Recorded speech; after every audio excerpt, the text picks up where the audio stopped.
Mami Bhagavat Padam Shankaram Lokashankaram Harihi Om Shri Gurubhyo Namaha Harihi Om. So today Somaji introduced us about Satchidananda Shiva Vinayana Swamigal, which is a very auspicious day. But there's another important coincidence also today. Today is Shravana Dravadashi, Shravana Dwadashi. Yesterday was Ekadashi. Today is Dwadashi. Every Dwadashi, you have to fast on the Ekadashi day and finish your break your fast in the early morning. They call Dwadashi Paranai. But Shravana Dwadashi happens once a year or maybe twice a year, where the Shravana Nakshatra, we call Thiruvonam in Tamil, Shravana Nakshatra and the Dwadashi Tithi combined together, which is very auspicious for Vishnu. Shravana Nakshatra is the Nakshatra for Lord Venkateshwara. And when Shravana Dwadashi comes, it seems you have to follow the same rules of Ekadashi. So basically, you fast one day, you fast second day, and then you break the fast on the third day. And Shravana Dwadashi fasting, it seems, removes the sins of the last 5 years. So if you happen to fast on a Shravana Dwadashi and break the fast per rules on the Trayodasi early morning, that is supposed to remove the sins of the last 5 years. So this is a very auspicious day, and it also happens to be the Jagadguru's Jayanti day. And Narasimha Bharati Swami Satchidananda was not only instrumental for finding Adi Shankara's place, and he established the Sanskrit university, and he is the one who proclaimed that the next generation of the Brahmins, because we are losing all these Shastras, and he said they have to learn the Sanskrit first, and after they learn Sanskrit, they have to learn Purva Mimamsa and Uttara Mimamsa. So that was his insistence that everybody should learn Sanskrit, but the goal of Sanskrit is not to learn Sanskrit, but to learn the scriptures related which come in Sanskrit, the Purva Mimamsa, which talks about all the Vaidika karmas, and the Uttara Mimamsa, which is the Vedanta, which talks about the process of moksha and liberation. So basically, he was insisting that all of us should learn about the Vaidika karmas and the Vaidika way of obtaining moksha. So that is what it is. And so the Dharma Shastras are aligned to the Pura Mimamsa, which is basically the performance of the rituals to slowly purify and evolve ourselves, and come to the stage of be able to do the Vedanta Shravana and get the Advaita Mukti or the Krama Mukti depending upon our karmas. So with that thought in mind, we will continue with our Manusmriti. We are on the third chapter. We completed actually 175 slokas as of the last session. So we'll be starting with 176 sloka. And in this session, this third chapter itself is about the Grahastha Dharmas. The second chapter of Manusmriti covered the Brahmacharya Dharmas. The third chapter covers the Grahastha Dharmas. And in the Grahastha Dharmas, Manu started with marriage, which is the first. So only after you get married, you're eligible to start the Grahastha Dharma Ashramam. So we started with the marriage, and then he has been talking about all the various rituals and procedures, what the Grahastha should do. And now this part, the last 2 or 3 sessions, he's been covering the Pitru Karmas, the Pitru Tarpanas, the Shraddhas and other things which are very important, equally important as the Deva Karmas. So we are in the Pitru Karma part of the third chapter of the Manusmriti. So with that, to keep up to date, let's start with the slokas. Let me share now.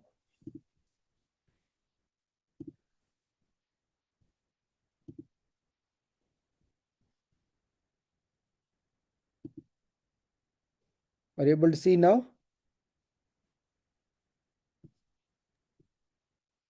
Not yet. Not yet. Oh, not seeing it. Let's see.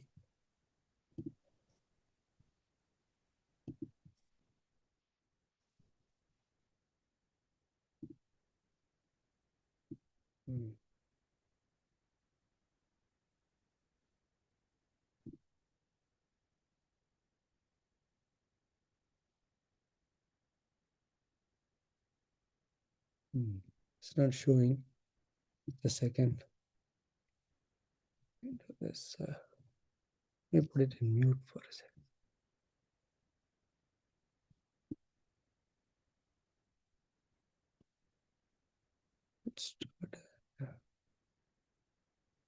I don't know. It showed up the last time.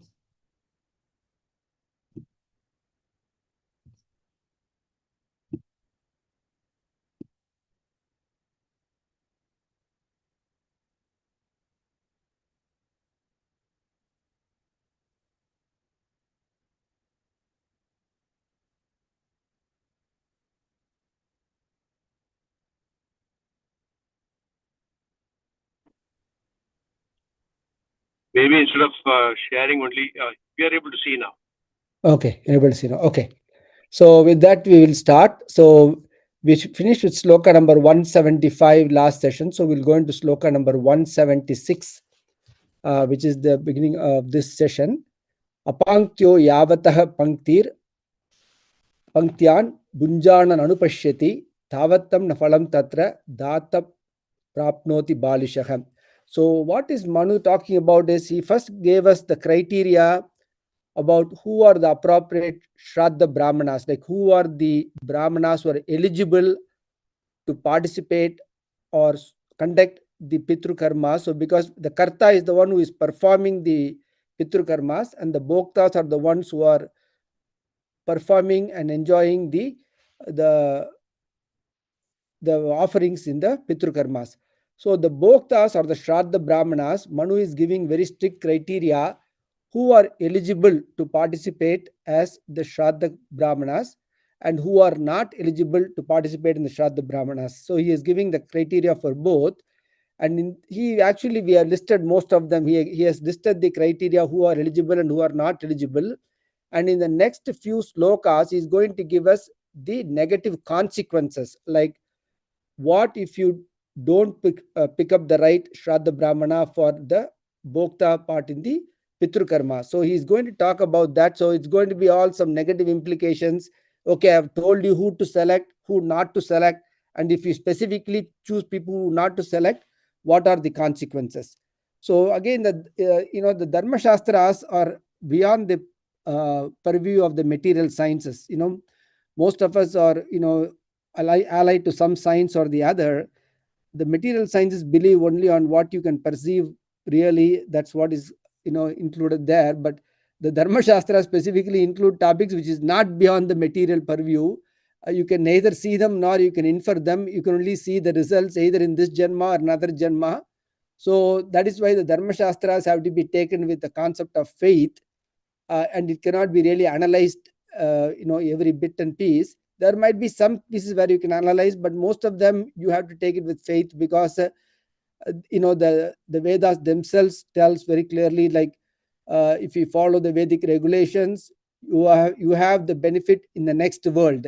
So you have to believe in the next world, the next life, where Bhagavad Gita, Lord Krishna mentions that in several chapters. And I want to start with a few Bhagavad Gita slokas too, because they'll be very, very relevant to this particular chapter. I want to read the sixth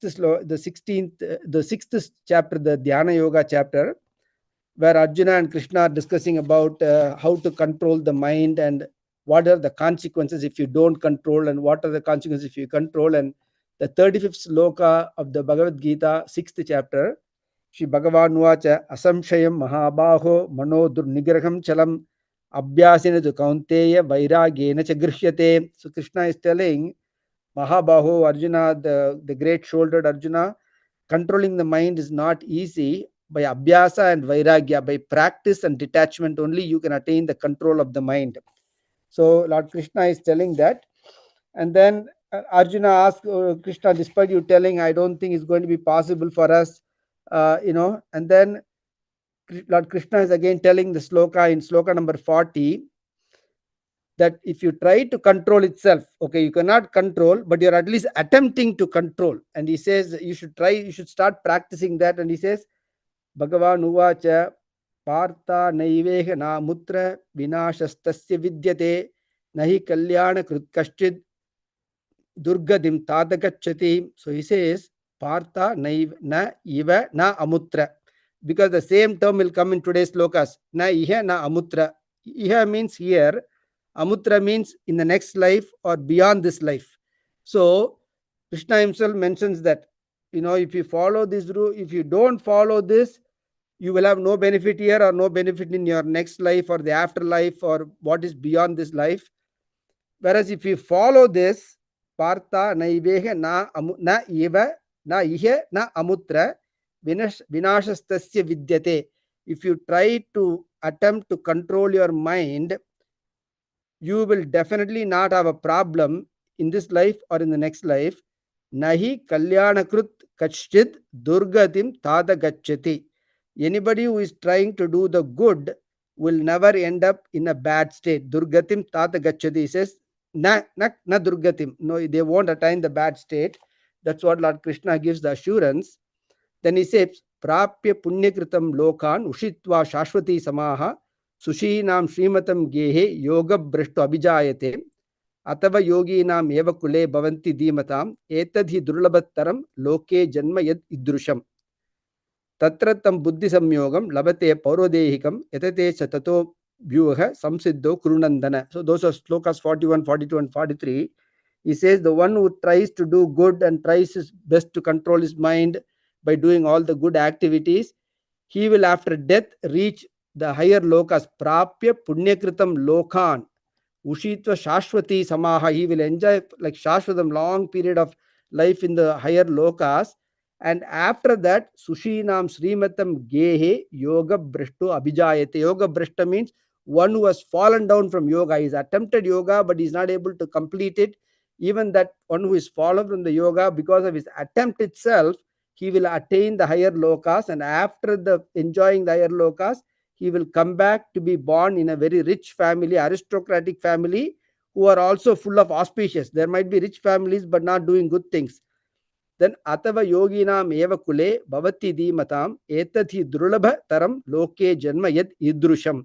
He says the second option is, if he has done too much punya, he will be born in the families of yogis itself. So born in a rich and aristocratic religious family is one, but if he has done too much punyas, then he will be born directly in the family of the yogis or the Vedic Anushtana karmas, and that kind of a birth is etadhi durlabam. He says that's a rare birth. Only those who have done lot of merits will be able to attain that birth. So Lord Krishna is giving this assurance, even by attempting to do good, by attempting to control mind by all these Vedic process, they will attain a good state in the next life. So because this same word na iha na amutra will come into in 2 or 3 slokas by Manu, and Manu will also insist this the birth in the higher these yogic families or the Vaidika families will be insisted in this sloka. So that's why I want to read this slokas, because Lord Krishna himself tells the afterbirth and what are the consequences that can happen after the birth. So you have to take this with that particular entity in mind. So he says, Apangtyo yavatah panktyan bunjana anupashyati tavatam na phalam tatra data prapnoti balishaha, which means apangtyo means pankti means is the pankti sapadradum Tamil, which means one who are eligible to eat in the particular batch. If those who are not eligible to eat are called apangtyo.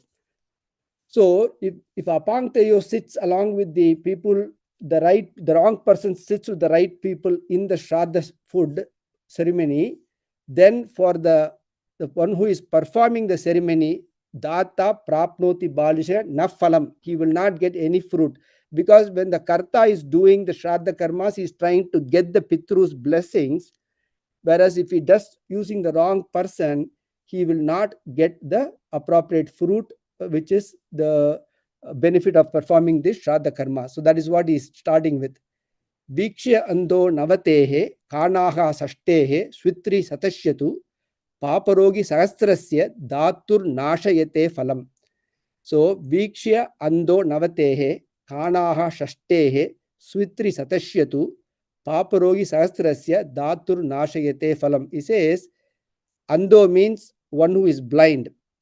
Kanaha means one who is one-eyed. So one who has no sight in both eyes is called anda. And there is the famous Hindi movie Anda Kanun. There is the anda means one who is blind.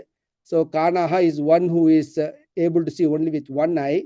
Shvitri is again a skin disease. It is interpreted either as vitiligo, leukoderma, or even leprosy. It is a skin disease. And paparogi means one who has the diseases due to, most of the diseases are in Hinduism we believe is due to some papa you have done in the last janma. There are paparogi which I actually listed in one of the last sessions of stage. Devala has actually mentioned 8 diseases which are called paparogis, which I had already mentioned in the previous session. So like epilepsy, the swelling of the neck, all those are considered paparogi. So those people, so one, if you feed a blind person in a Shraddha ceremony, the benefits of feeding 90 people is lost. if you feed a one-eyed person in the Shraddha ceremony, the benefit of feeding 60 people is lost. And Shwitri is 100. And if you feed a Paparogi is 1000. So basically, if you choose these people who are blind, who are having skin disease, who are having all these Paparogas, and you put them in the Shraddha ceremony and you feed them, you will lose the benefits of feeding thousands of people and everything. So bottom line, the Karta will not get any benefit from performing the Pitru Karmas. So that is what is being insisted here. So nothing wrong. You should definitely help the blind people, help the one-eyed person.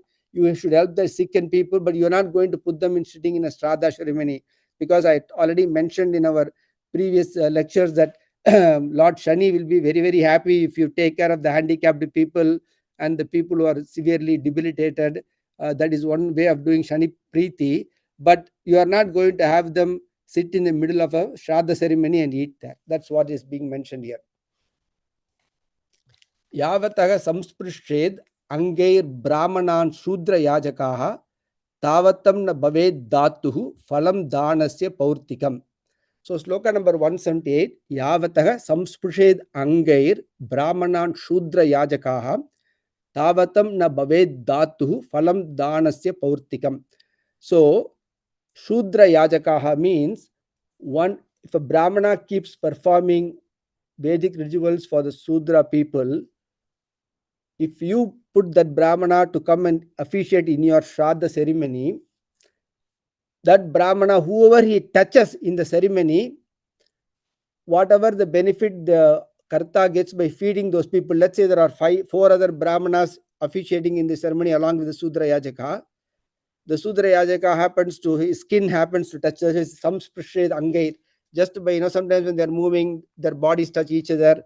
So when the body of this particular Sudra Yajaka touches the other 4 Brahmanas during the procedures, whatever benefit the Karta will get by feeding those other 4 people, he will lose it. Yavataga samsprished angair Brahmanan Shudra Yajakaha tavatam na bhaved dhatuhu phalam dhanasya paurtikam. So paurtikam comes from purtam, ishtam and purtam. Those are 2 terms which comes in the Vedic terminology. Ishtam is basically anything Vedic sacrifices are called ishtis.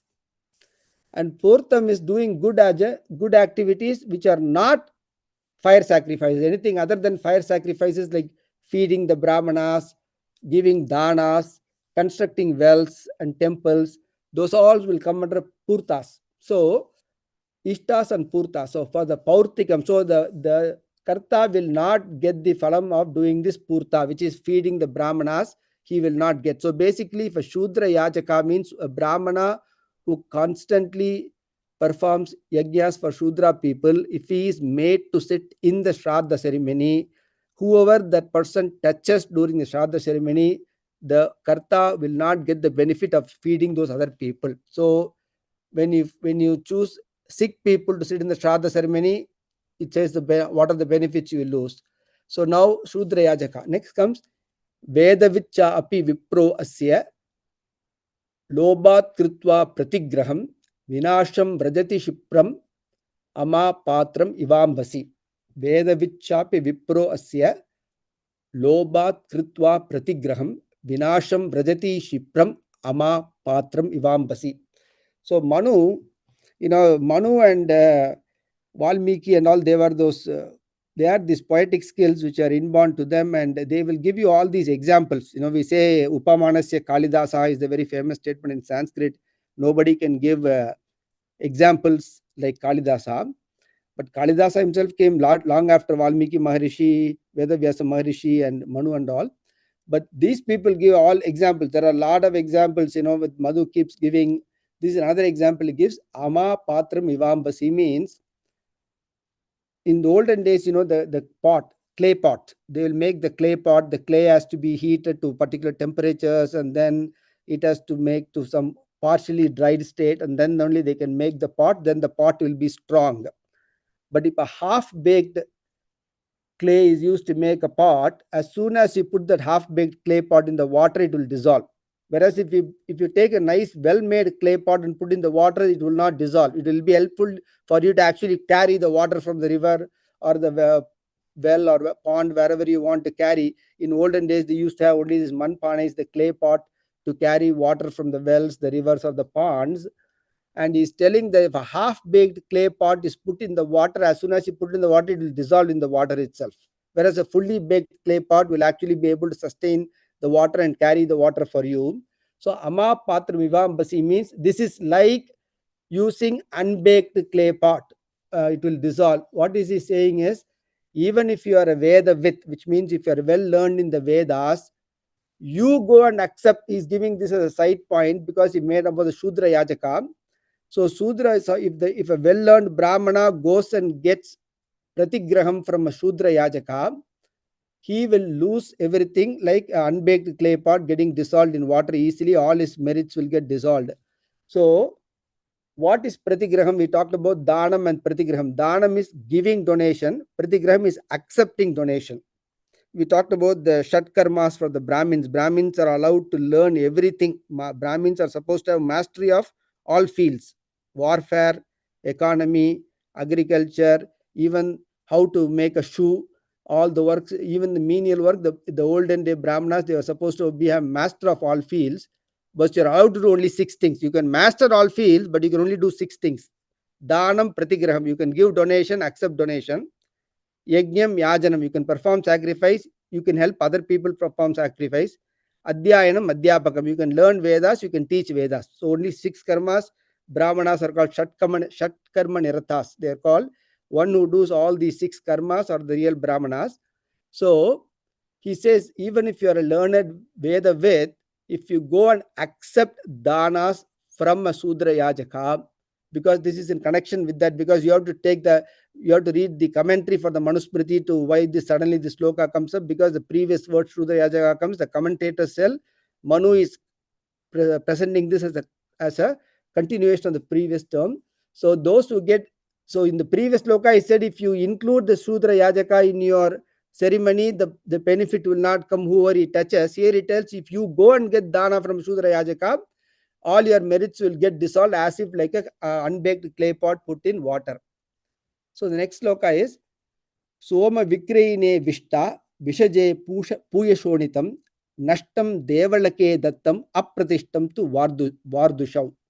So all these terms have been used by Manu before. Soma Vikrayi, Vishajam, Devalakam, Vardushav. These are the 4 things which Manu has said. These 4 people have to be excluded from performing Shraddha Sarmas.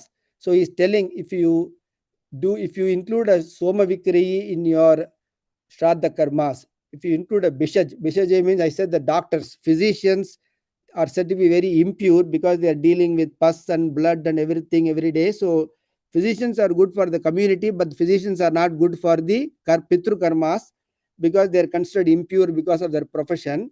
So Bishajam, but we talk about Gurave Sarvalokanam, Bishaje Bavaroginam is the term we tell for Dakshinamurti. He is the guru for all the 3 worlds, and Bishaje Bavaroginam, for the disease of samsara, he is the doctor.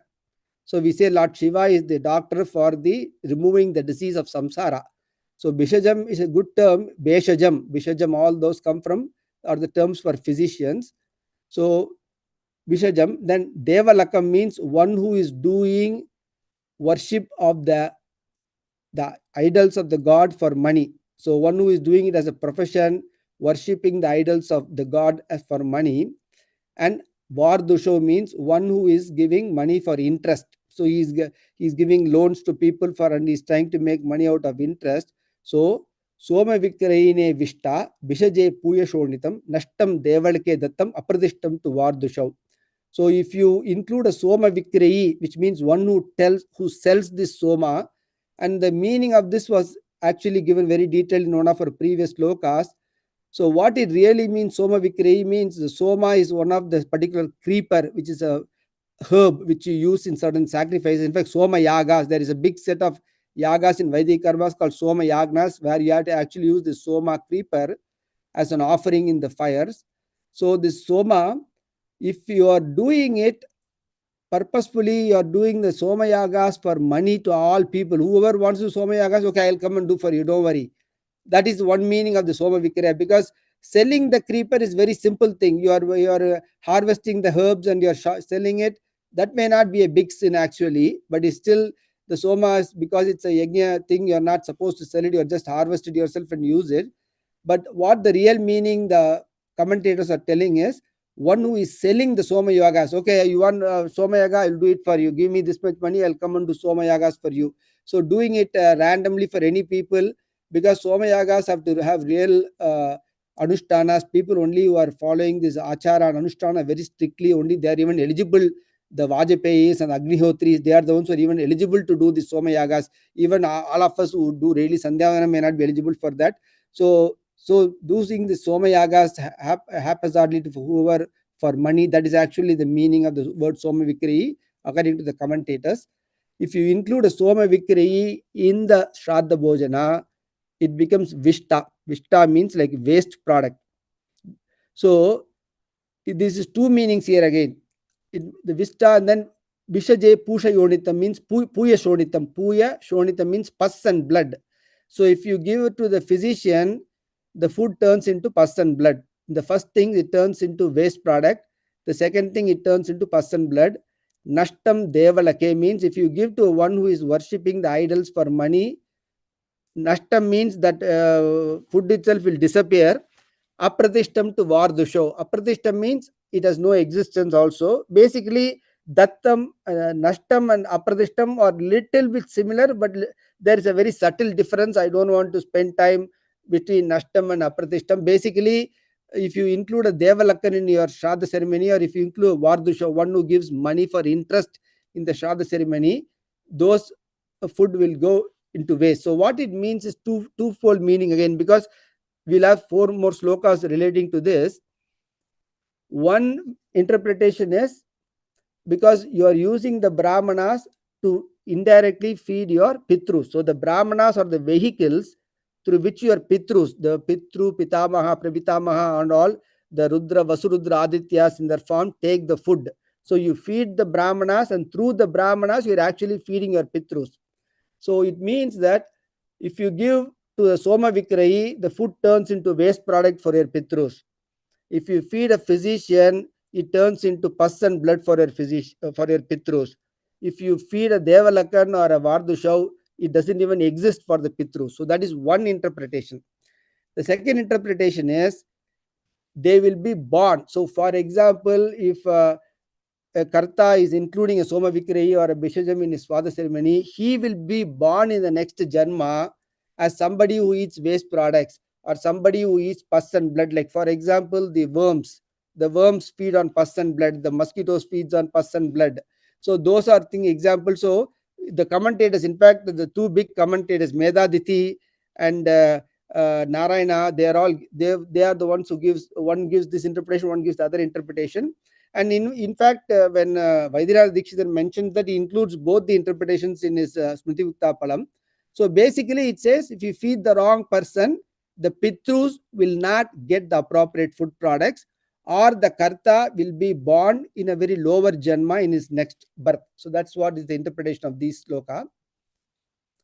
Yatu Vanijake Dattam Naihya Na Amutra Tadbhavet Basmaniva Hutam Dravyam Tata Paunar Bave Duje Yattu Vanijake Dattam Na Iha Na Amutra Tadbhavet Basmaniva Hutam Dravyam Tata Paunar Bave Duje. So Na Iha Na Amutra means here and for the afterlife. So if you feed a Vanijakan means a trader.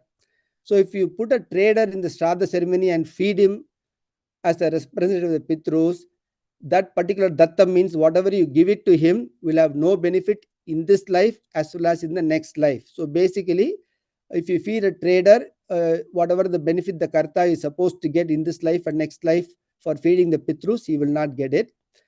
And he gives the example, Basmaniva Hutam Dravyam, means when you offer the sacrifice, when you're doing the fire sacrifice, when the fire is nicely burning, then only you offer the havis into the fire.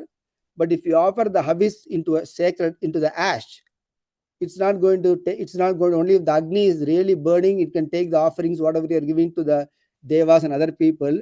But if the Agni is already burned and there is only ash, if you give your Havis into the ash, it will have no benefit. So same way, it only for Paunar Bhavas means one who are born of remarried woman. So if there is a Brahmana who is, we talked about this Paunar Bhava, everything, the definition was given before.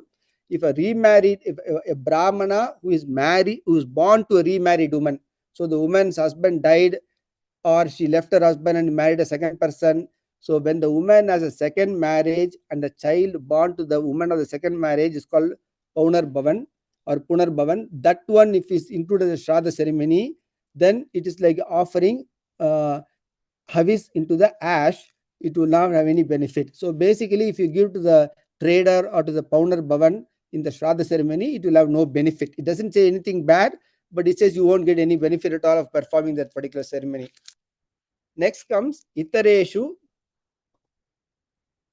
the Apankeshu Edo Dishteshva Asadusu Medo Ashun Mamsa Majja Asti Vadantyannam Manishinaha.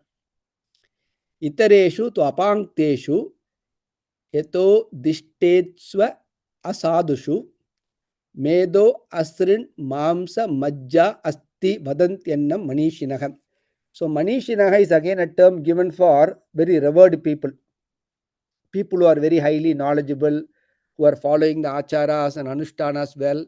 So those, according to the Manu is telling, this is not my opinion, this is the opinion of the Manishina, means the really revered and highly evolved people.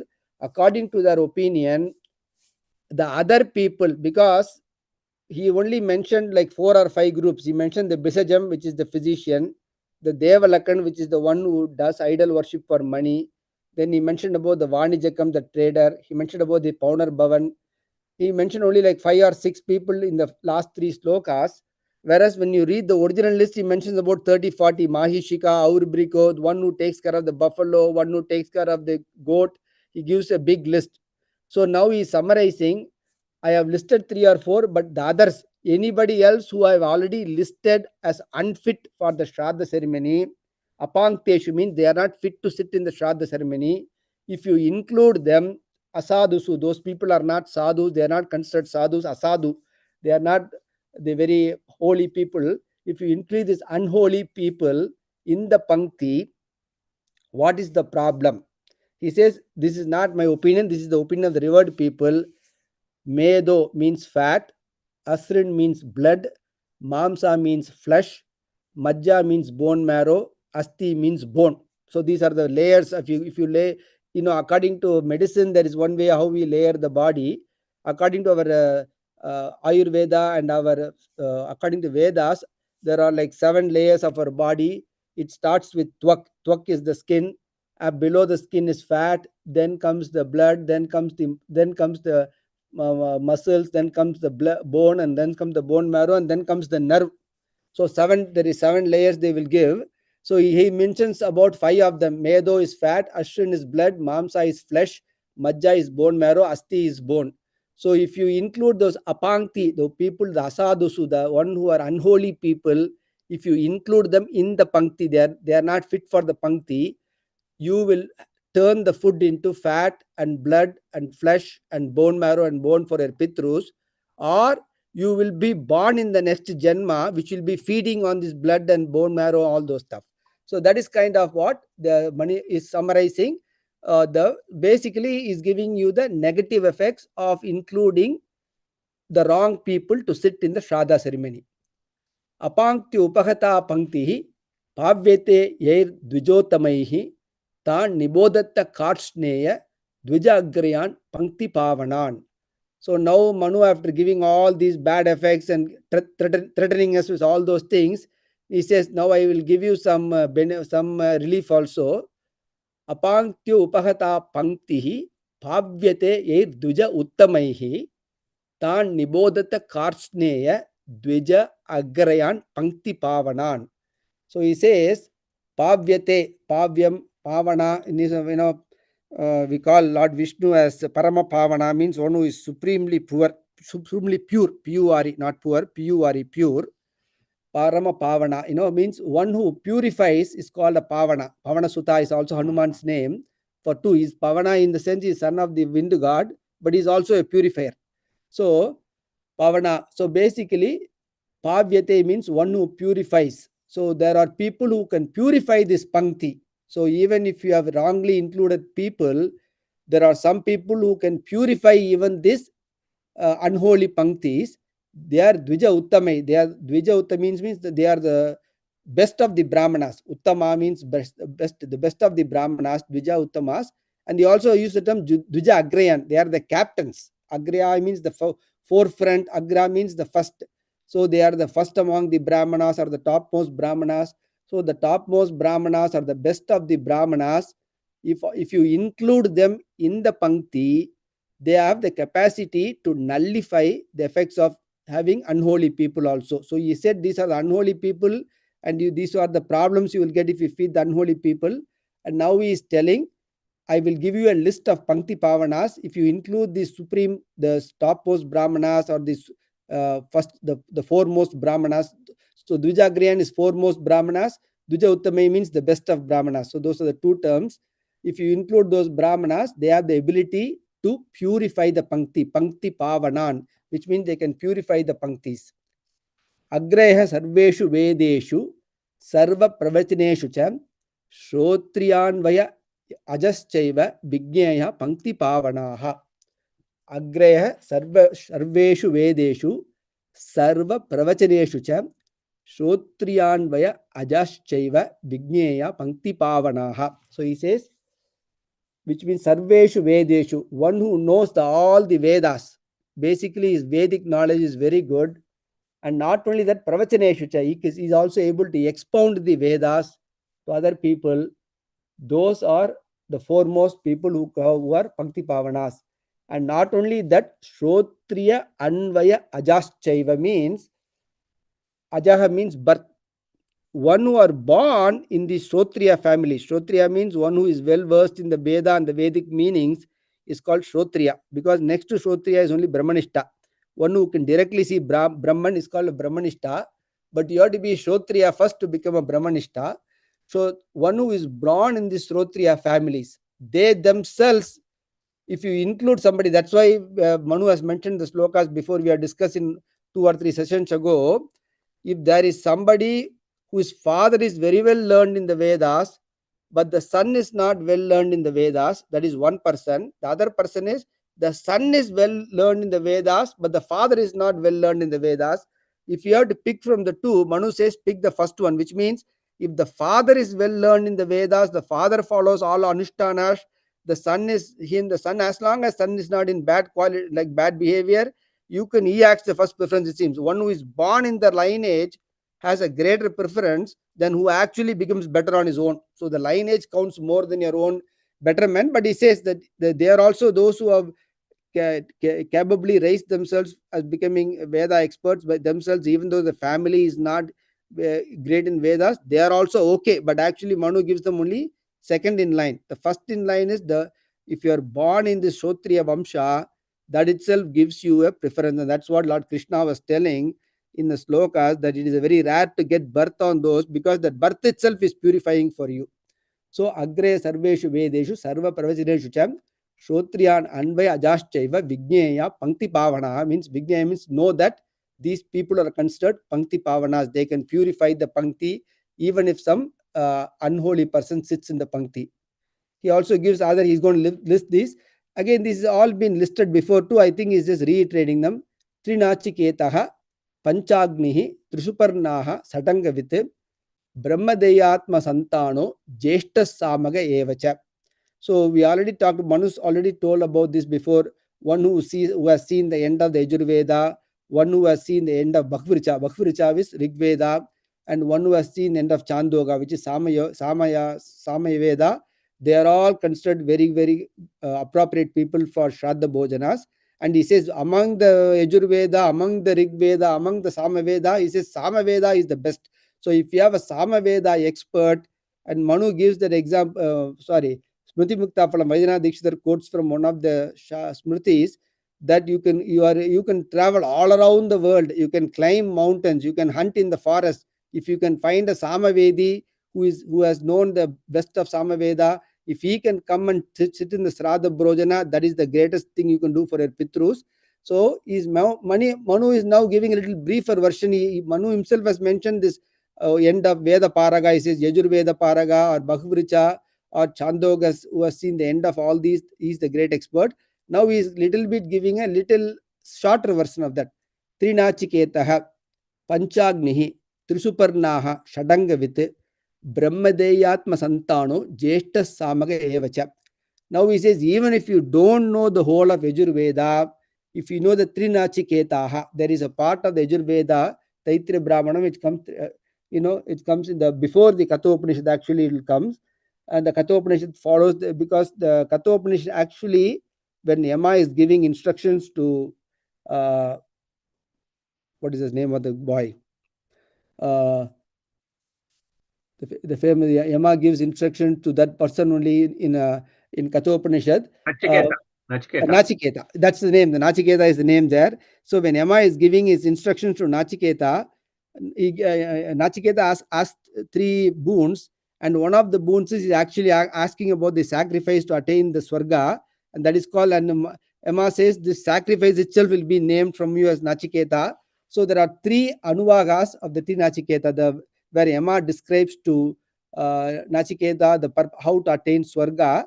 That part of the Yajurveda is called Trinachiketaha. So one who knows the Trinachiketa part, he is a very good Pankti Pavana. Then Trisuparna comes in Rigveda. So this is a part of the Rigveda. So even if you don't know the whole of Rigveda, there is the Suparna mantras. If you know the 3 Suparna mantras, those Anuvakas, you are also considered Pankti Pavana. And among the Samavedas, even if you don't know the whole of Samaveda, Jeshta Samam, there is a part of Samaveda called Jeshta Samam. So if you know the Jeshta Sama, so either you know the Trinachiketa in the Yajurveda, or you know the Trisuparna in the Rigveda, or you know the Jeshta Samaha in the Samaveda. If you know all these, one of these 2, you are considered a Pankti Pavana. So if you include a Brahmana who knows one of this, he also adds Panchagnihi. Panchagni again means there is 2 interpretations for Panchagni. People have learned the Chandogya Upanishad. The 5th chapter of Chandogya Upanishad, there is a Vidya called Panchagni Vidya. There is Vaishvanar Vidya and Panchagni Vidya. There are 2 important Vidyas. Chandogya Upanishad in Samaveda has 9 chapters. Of the 9th chapter, the 5th chapter has the most important Vaishvanar Vidya and Panchagni Vidya. So the one who knows the Panchagni Vidya in Chandogya Upanishad, or one who has 5 fires in his homes. What are the 5 fires?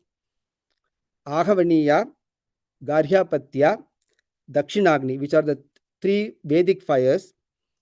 Upasana fire, which is the Smartha fire, and then the Laukika fire. He's always cooking at his home. Why is he cooking? Because he's offering Annadana to everybody. So one who has these 5 fires at home, the 3 Vedic fires, the one Grihya, or the domestic fire, which is the Upasana fire, and the Laukika fire, which is used for feeding everybody. One who has all these 5 Agnis, that is one interpretation. Or one who knows the Panchagni Vidya in the 6th chapter, in the 5th chapter of the Chandogya Upanishad. So that is Panchagni. So if you know the Trinachiketa in the Yajurveda, the Panchagni Vidya in the Chandogya Upanishad, the Trisuparna in the Rigveda, or the Jeshta Sama in the Samaveda, Shadangavit. Shadangavit means you know all the 6 Angas. Because the Vedas are 4, Rigveda, Yajurveda, Samaveda, and Atharva Veda. The Angas of the Vedas are 6, which is the Siksha, the Jyotisha, the Kalpa, the Chandas, the Nirukta, and the there is one more. Siksha is the breath. There are 6. There is the 6 Angas are there. Siksha, Kalpa, Chandas, Nirukta, and I can't get it, but all those 6 Angas of the Vedas, they are considered, they are like subsidiary. You have to know all these 6 things. And if you know all this, these are the only if you know all these 6 things, you are able to Vyakarana Shastra. So that is because the Vyakarana is considered the mouth of the Vedas, Siksha is considered the breath of the Vedas, Jyotisha is considered the eye of the Vedas, Nirukta is considered the ear of the Vedas, the Kalpas are considered the hand of the Vedas, and the Chandas are considered the feet of the Vedas. So this is how the entire body itself is represented in the Shadanga Vitte. So one who knows the Shad Angas, they are also very eligible to be Pankti Pavanas. Brahmadeyatma Santano means one who is born by the Brahma type of marriage. You know, there are 8 types of marriage which Manu lists: Brahma, Daiva, Arshya, Prajapati, Gandharva, Rakshasa, Asura, and Paishascha. We have all listed all this. If you go to our previous slokas in Manusmriti, Manu has already listed these 8 types of marriages. The Brahma marriage is the highest type of, best type of marriage. One who is born through this Brahma Deya Santano means one who is born through this Brahma type of marriage, he is also considered Pankti Pavana. So these are all, I'm elaborating this because he has given so many negative points. So if you know at least Trinachiketa, Panchagni, Tripurna, Shadanga Vite, or if you are born by a Brahma type of marriage, the person who is born to the Brahma type of marriage, or one who's Jeshta Sama, these are all called Pankti Pavanas. They can purify the Pankti of the Shraddha Brahmanas. Vedartavit Pravaktacha Brahmachari Sahasradaha Satayushchaiva Vigneya Brahmanaha Pankti Pavanaha. He again gives another list of Pankti Pavanas. And in this list he mentions Vedartavit Pravaktacha, one who knows the meaning of Vedas and who can expound it to other people. Brahmachari, one who follows the Brahmachari Vratas very strictly. He is very continent. We call them as Naishtika Brahmacharis. They are even Brahmacharis even after their graduation, or who is following these Brahmachari Vratas very strictly, very self-controlled people. Sahasradaha means one who has given 1,000. 1,000 means 1,000 cows. He has given lot of donations to other people. So he has done lot of danas. One who has done lot of danas to other people, charities. Dana is charity. Sata Ayush Chaiva. So one who has lived 100 years. And that is very important is, in fact, if you see the typical Vedic Brahmanas, when they give blessings, Vedokta Shadayusha, they will tell, live 100 years following the Vedic tradition. So just living 100 years is, especially with today's modern medicine, we see people reaching 95, 100 very, very easily.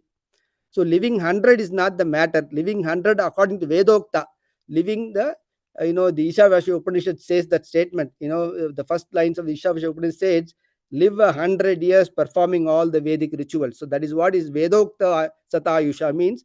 The Satayusha means just living 100 years doesn't count. You can do all bad things and still live for 100 years. So one who has lived 100 years performing all the Vedic activities. So these are all Pankti Pavana. So one who knows the meaning of the Vedas and able to expound it to others.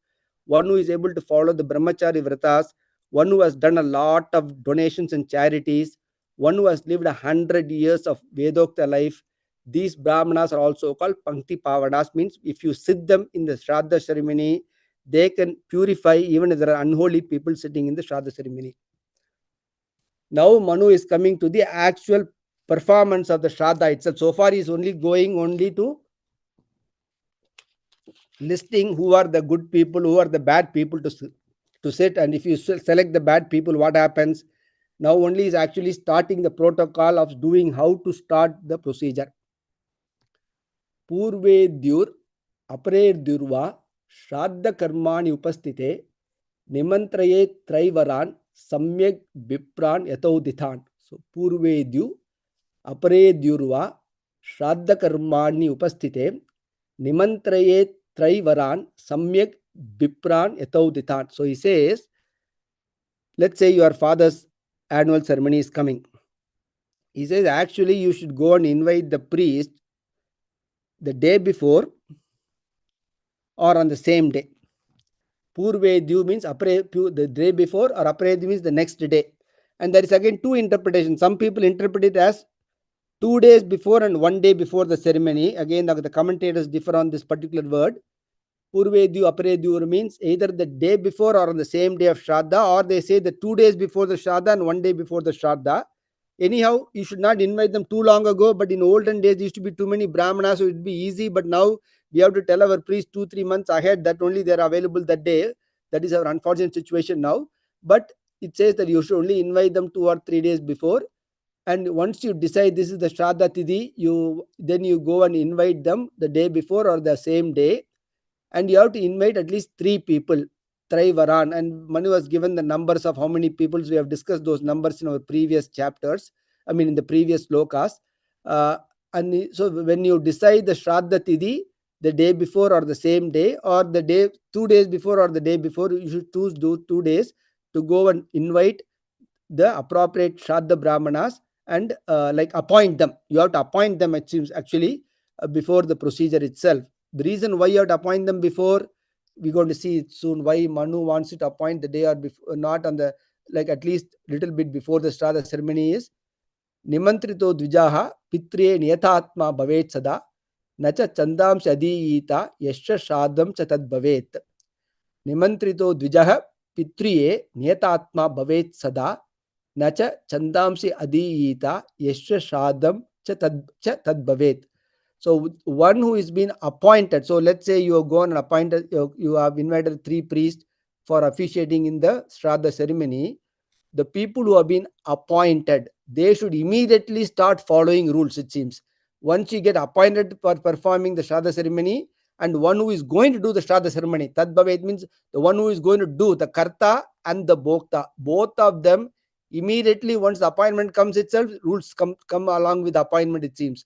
Nimantrito means once you appoint them, they should be well controlled, and they say Nacha Chandam Sadit. I mean, they should even stop doing the Veda Adhyanam, it seems. So what it says is, you cannot start reciting Vedas indiscriminately, or like you do other days, you can do for 5 hours, 4 hours and all.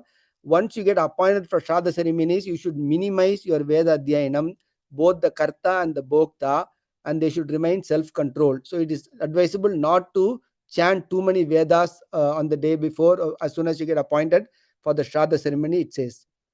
Nimantritani pitaraha upatishtanti tadvijan vayuvaccha anugachanti tata asina upasate. So nimantritani pitara upatishtanti tan dvijan vayuvaccha anugachanti tata asinan upasate. The reason is, as soon as you appoint the correct Brahmanas, it seems your Pitrus are already roaming around. They know that when is the day, all the Pitru, your father, grandfather, everybody knows exactly when the day they're supposed to get the Tidhi. So they're already in the earthly plane. They know that it is the time for them to get Tidhi, so they're already in the earthly plane. As soon as you appoint these Brahmanas, it seems the Pitrus who are in the form of Vayu, air form, they will start following these Brahmanas, it seems. Vayu vaccha anugachanti tata. So when these Brahmanas sit, Pitrus will sit. When the Brahmanas walk, the Pitrus will walk. It says Asina Upasate means as soon as they sit, they will also sit. As soon as the Brahmanas walk, they will start walking. So basically, as soon as the Shraddha Brahmanas are appointed, the Pitrus in the form of Vayu will start following this appointed Brahmanas, and whatever the Brahmana does, they will be doing the same. The Brahmana goes to lie down, they will also lie down in the Vayu form. So that is why these Pitrus, they will immediately take hold of this Brahmanas, and that is why it's very important to select the right Brahmanas, because that we remember I said, if you include the Dvijan, the Bishajan or the Vanijakan, if you include the Shraddha Brahmanas, the Pitrus will, okay, my son has only appointed this Brahmana, he will go inside the Brahmana, but then he won't get the food, or he will get the waste for product as food. That's why I said the Pitrus get into the Brahmanas. So if you don't select the right Brahmanas, the Pitrus won't get the right food. But because immediately after the appointment, the Pitrus will start following, or they will even enter into the Brahmana bodies for them to get all the Pitrus, we call the Havya, the Kavyas. All the Kavyas will be given to the Pitrus. Only through the Brahmanas they get it. Keti tastu yata nyayam havye kavye dijotamaha katam chid api atikraman papaga sukaratam rajet. So it said Keti tastu yata nyayam havye kavye dijotamaha katam chid api atikraman papaga sukaratam rajet. Here it says the sin which comes to the appointed Brahmana. For example, even if the Havya Brahmana is a very nice, Dvija Uttama means the best of Brahmanas, if he has been appointed for Havyas and Kavyas, Havyas are Deva ceremonies, Kavyas are the Pitru ceremonies. If he for some reason neglects, so let's say you go and appoint a priest for your coming to a Shraddha ceremony, Atikraman means the priest violates that, so he doesn't come for the ceremony for some reason. then that particular priest will be born. Sukarata means will be born as a wild hog, the Katupanni, we call in Tamil Katupanni. He will be born as a wild dog in the next Janma. So this is the warning for the Shraddha Brahmanas. If somebody appoints him and you accept the appointment, but for some reason you violate the appointment and you don't show up for the Shraddha ceremony, you will be born as a wild hog in the next Janma. So that is what Manu is telling here. Amantritastu yash Shraddhe Vrishalaya. I'll just finish these 4 or 5 slokas today. Amantritastu yash Shraddhe Vrishalaya Sahamodate Dhaturya Dushkritam Kim Chittat Sarvam Pratipadyate. Amantridastu yash Shraddhe Vrishalaya Sahamodate Dhaturya Dhaturya Dushkritam Kim Chittat Sarvam Pratipadyate.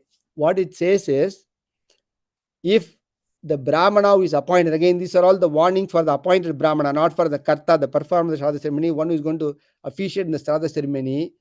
If that particular Brahmana, he is not supposed to have sex with his wife immediately. Remember, I said there is a lot of rules which come for both the Shraddha Brahmana and the Karta.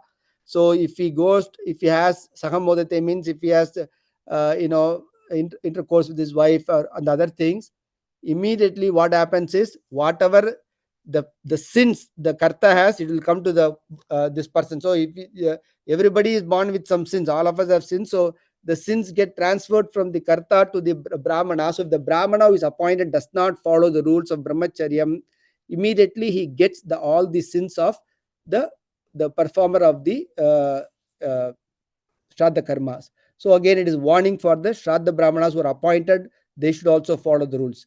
And the reason, this is the most important sloka, why Manu is insisting all these rules and regulations, why the Karta should be like, why the Bodhka should be like that, why should we follow all those rules? This 192 sloka is the most important sloka. Akrodanaha, Sauchaparaha, Satatam Brahmacharinaha, Neshtasatra Mahabhagaha, Pitaraha Purva Devataha. Akrodanaha means without anger. Sauchaparaha means always following the rules of purity. Satatam Brahmacharinaha, always following the rules of Brahmacharis. Neshta Sastra means they are devoid of offense. They don't try to harm people unnecessarily. Mahabhagaha means they are very noble, generous. Mahabhaga means they are very generous, very noble. They always try to only bless people. Pitaraha Purva Devata. These Pitrus are the foremost of the Devas. So, those Pitrus are differentiated from Devatas. We also call them as Pitru Devatas. When you call Devas, we normally think of Vayu, Agni, Varuna, Indra. These are all the Devas. And the Pitrus as the root. But the Pitrus are also called Pitru Devatas. So they are the foremost of all the Devatas. So because the Pitrus in general are without anger, are always following the rules of purity, following the rules of Brahmacharis, they don't have unnecessary offense with people. They are also very generous and noble. Because of the Pitrus having all these characters, the Brahmanas who are going to be representing them should also develop these characters. So even if you don't have these characters, once you are appointed, you should try to be without anger, try to follow rules of purity, try to be a brahmachari, try to have no offense with other people, try to have a generous attitude. So that is why Manu is insisting, because Pitrus have all these qualities. The Brahmanas who are appointed on their behalf for the Shraddha ceremony should also develop all these qualities. And then only the Pitrus will have the appropriate seat for them. And then whatever you give in the offering will directly reach the Pitrus, and the Pitrus will bless you back. Now he is telling, Yashmad Utpati Itaresham Sarvesham Api Asheshataham Echayair Upacharyaha Shurnemaistan Nibodhata. Yasmad Utpatti Itaresham Sarvesham Api Asheshataham Echayair Upacharyaha Shurnemaistan Nibodhata. So Manu is now telling, I told you what are the qualities of the Pitrus. Now I will tell you the origin. Utpatti means origin, how these Pitrus came into existence. And who should be worshipped? Upacharya means who should be worshipped and who should worship whom. So I'm going to tell you the Pitrus origin and who are the different categories of the Pitrus and which Pitru is to be worshipped by which person. I'm going to give you Tan Aseshan means all the details I'm going to give you. So the next 4 slokas go to that. I will quickly finish these 4 slokas and then we'll finish today. Manor Hairanya Garbhasya ye Marichadayaha Sutaha Tesham Rishinam Sarvesham Putraha Pitruganaha Smritaha. Manor Hairanya Garbhasya ye Marichadayaha Sutaha Tesham Rishinam Sarvesham Putraha Pitruganaha Smritaha. Hiranyagarbha is Hiranyagarbha. Hiranyagarbha's son is Manu. Manu's son is Marichi and all the rishis. And the Marichis and all the rishis Sutaha, their sons, they are the entire body of the Pitrus. So from Hiranyagarbha comes Manu. From Manu comes Marichi and other rishis. And those who are the sons of Marichi and these rishis, they become the Pitrus. Viraj Sutaha Somasadaha Sadhyanam Pitaras Prataha Agnivatascha Devanam Maricha Loka Vishrutaha. All these names, the Agnivata, if you are doing Pitru Karmas in your Pitru Amavasya, these names all will be coming there. So if you are doing Amavasya Tarpanam and other Tarpanams regularly or Shraddams, these names also will be coming there. Agnivata, everything will be mentioned in those Vedic mantras. Viraj Sutaha Somasadaha. Somasadaha. So Viraj, there is a rishi called Viraj. The son of Viraj is Somasada. The Somasadas are the Pitrus for Sadhyas. There is a different, remember we have Devas, Gandharvas, Sadhyas, Manavas, Rakshasas. All our Puranas mention these different category of people. In Earth we only see human beings, but even among human beings, some are very divine, some are very demonic. We have those categories, but then there are real demons and real divine people also, which we don't normally see with our own eyes. So Viraj Sutaha Somasadaha. So Viraj's son is Somasad, and Somasads are the Pitrus for the Sadhyas. Agnivatascha Devanam Marichaha Loka Vishrutaha. The Rishi Marichi's son is Agnivatas, and Agnivatas are the Pitrus for the Devas. So all the Devas Pitrus are Agnivatas. So Marichi is the Rishi, Marichi's sons are Agnivatas, and Agnivatas are the Pitrus for the Devas. Daitya Danava Yakshanam Gandharva Uraga Rakshasam Suparna Kinnaranam Chasmrita Bhagirshado Atrijaha. Daitya Danava Yakshanam Gandharva Uraga Rakshasam Suparna Kinnaranam Cha Smrita Bhagirshado Atrijaha. Atri is the Atri Maharishi. Atri Maharishi is the father of, if you know Atri story is very long, Atri will come even in Ramayana everywhere.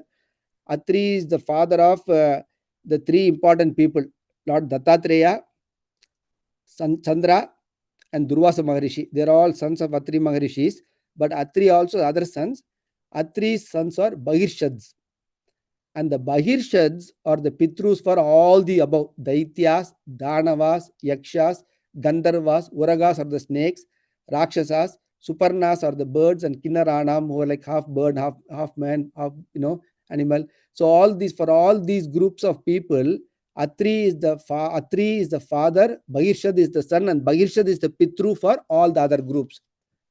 Somapa Nama Vipranam, Kshatriyanam Havir Bujaham, Vaishyanam Ajyapa Nama, Sudranam to Sukalinaham.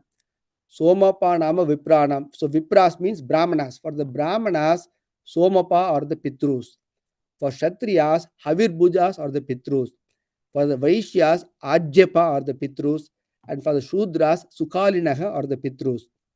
Somapastu Kave Putra, Havishmantu Angirasutaham, Pulastestasya Ajyapaha, Putra Vashistasya Sukalinaha. Somapastu Kavehe. So Kave's sons are Somapas. Havishmanto Angirasa Sutaha. Angirasa Maharishi Suta. The sons of Angirashas are Havishmanto or Havirbujas. Pulastasya Ajyapaha. Rishi Pulastya's sons are Ajyapas. And Vashishta's Putras are Sukalinas. So basically, Kave is the term used for Bhrigu Maharishi. And even Sukracharya, who comes in the Bhrigu Vamsa, is also called Kavi. Ushanak Kavi is the name, when Krishna himself means among the Kavis, Ushanak Kavi means that is Sukracharya. So basically, all the Bhrigu Vamsas, Bhrigus are the Kaves. Parsurama, everybody comes only in Bhrigu Vamsa.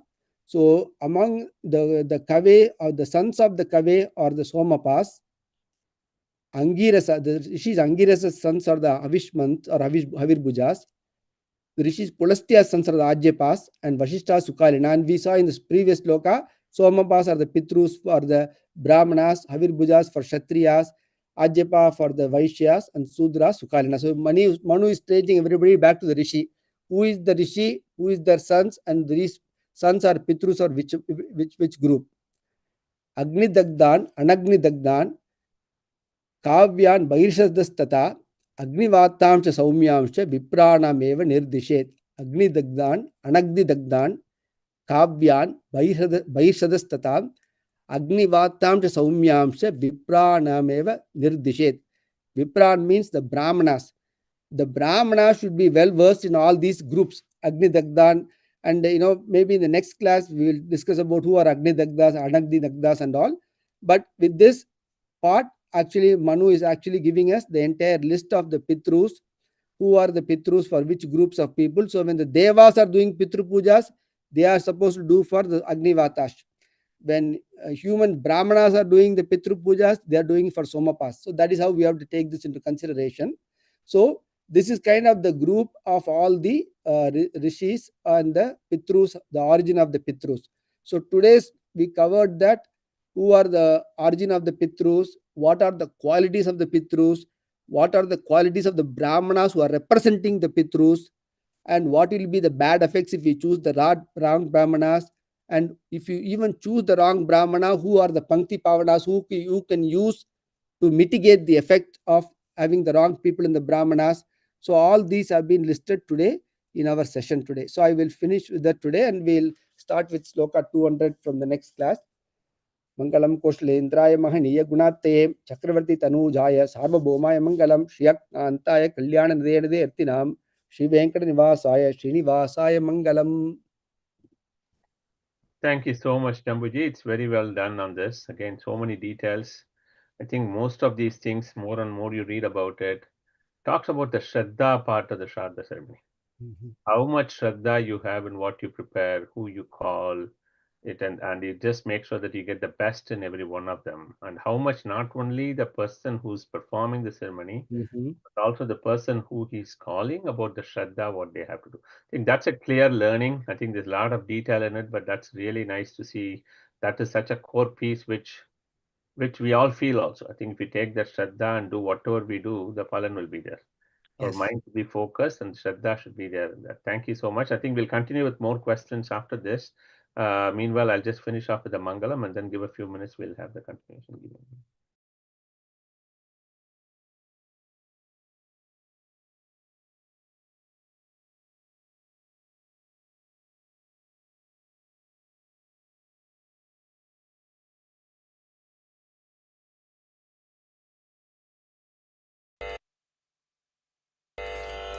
मंगलम गुरु श्री चंद्रमौलीश्वर के शक्ति गणपति शारदाम्बिके शंकराचार्यर के शक्ति गणपति महागणपति शारदाम्बिके के काल भैरवर के काली दुर्गई के वीर धीर शूर हनुम मारुति चरणतिके मल्लिकार्जुनर के चल्व जनार्दनर के अंबा भवानी कंबद गणपति चंडी चामुंडी के श्री कृष्ण भगवान के श्री चक्रवासिनी के सीताराम लक्ष्मण सहित मारुति चरणतिके विद्यारण्यर के विद्याशंकर के वागीश्वरी के वज्रदेग गरुड़ आंजनेयर के श्रीवल्ली देव सेना समेत सुब्रमण्यर के तुंगभद्रै के श्रृंगनिवासिनी के श्रृंगेरी पुरिயில் நிலைத்திருக்கும் எங்கள் சாரதாம்பிகை के सच्चिदानंद शिव अभिनव नृसिंह भारती के श्री चंद्रशेखर भारती गुरु सार्वभौमर के श्री चंद्रशेखर भारती गुरु विद्यातीर्थर के श्री चंद्रशेखर भारती गुरु भारती तीर्थर के श्री चंद्रशेखर भारती गुरु विदुशेखर भारती के मंगलम गुरु श्री चंद्रमौलीश्वर के शक्ति गणपति शारदाम्बिक शंकराचार्यर के शक्ति गणपति महागणपति शारदाம்பிகை के சிங்கேரி புரியில் நிறைந்திருக்கும் எங்கள் சாரதாம்பிகைக்கே.